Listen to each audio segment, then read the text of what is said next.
This is Charter Local Edition. My name is Brad Pomerance, and we are joined today by Steve McGrath. He is the harbor manager for the Port San Luis Harbor District, which is what exactly? Well, the Harbor District is a special district voted on and formed in 1954 by the voters of the south half of our county. And what we're charged with doing is making sure that the beaches, the piers, the oceans, the fishing, the ocean, there's opportunities for coastal access, that we're there to support the commercial fishing industry.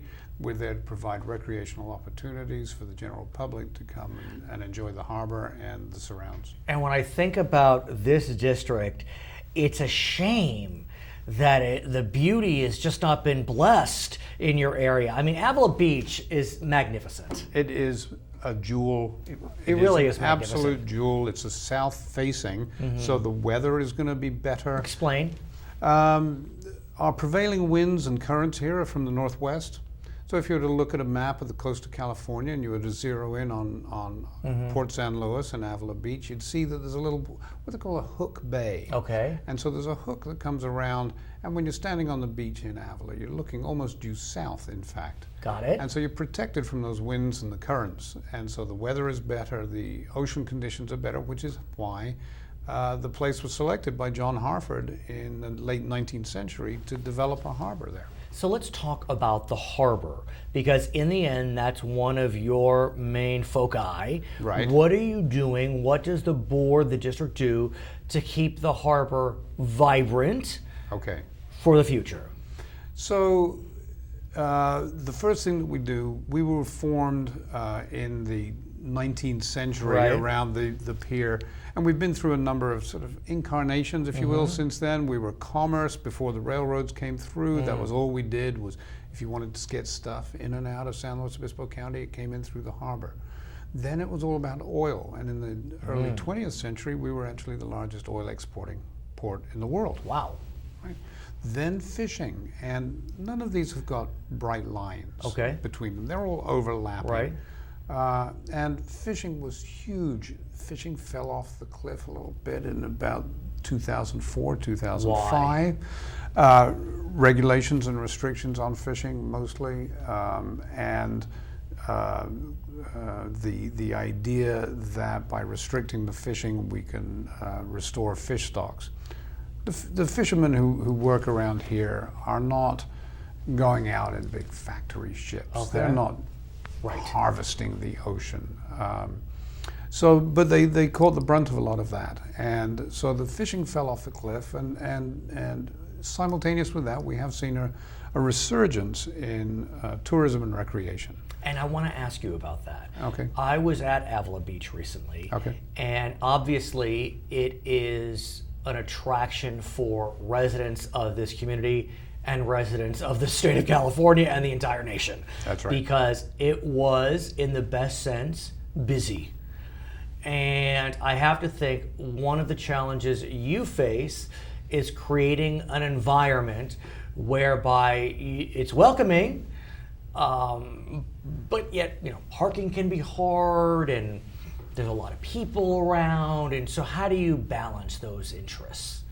I think you have hit the nail on the head there, Brad. That's the rub of everything, and how do we manage all of these competing interests? One of the things that does work in our favor is that the recreational and commercial fishermen, they tend to go out very early in the morning, the wind picks up, they come back in, and then we start to see a shift over. But certainly there's an overlap there where everybody wants to be at Port San Luis or Avila Beach, and parking is an ultimately limiting factor. Right. And yet, somehow or another, the crowds still seem to manage to come. The crowds are increasing, I think. The business community is trying very hard to accommodate those crowds. But I'm wondering if you're getting near a breaking point. Admittedly, sir, I was there over Labor Day weekend, so it's going to be busier. Yet I did manage to find a parking spot on the street next to the parking lot. You can imagine where I'm talking about, kind of along the bridge, what I'm talking about. And it didn't take that long, but the parking lot was jammed. Yes. There was no parking Yes. there. Yes. And I'm saying this with all the affection that's intended. Yes, of course, of course. Which is, and I know part of the answer is you're looking to expand. So what can you tell us about that? So I think it's certainly true that there are periods, Labor Day weekend will be one of them, when the place is full. Right. Right? And people will circulate looking for parking. And how can we manage that? And that's going to be a challenge. One of the things that we're doing over at the harbor around the bay from the community itself is we're looking at actually building a big campground. Right. And that's got to be exciting. Well, it is. It's very exciting. It's going to be world class. We're convinced of that. It's going to allow for a continuum of affordability for everybody to be able to stay and enjoy Avila.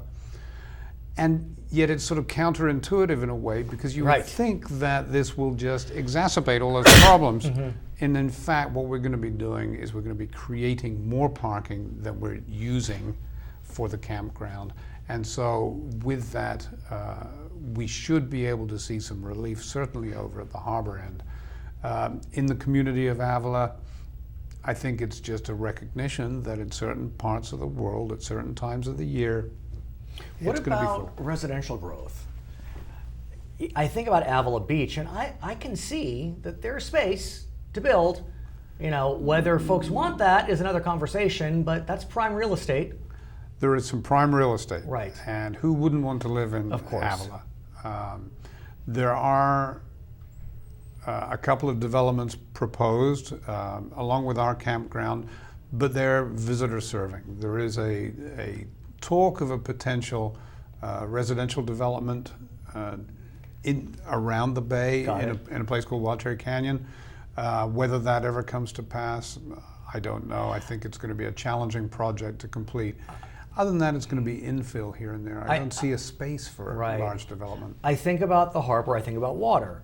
And obviously, we don't have a lot of water right now. Right. And so I'm wondering, it may seem a little off target, but I do think that the Harbor District must be focusing a bit on the drought. Yes. And I'm wondering, what is the Harbor District doing to be a positive contributor to the solutions surrounding our drought?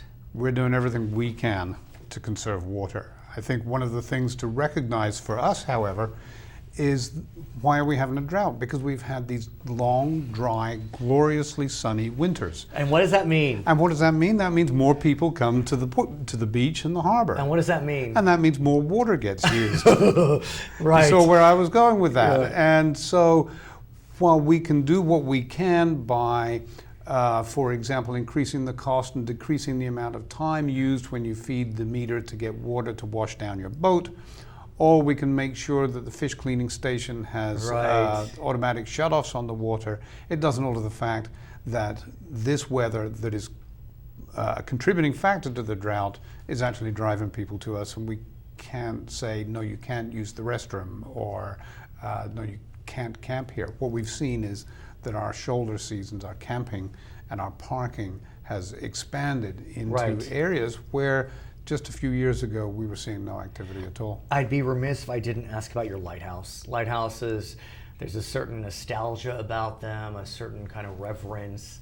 You manage a lighthouse. Tell us about it. It's a gorgeous facility.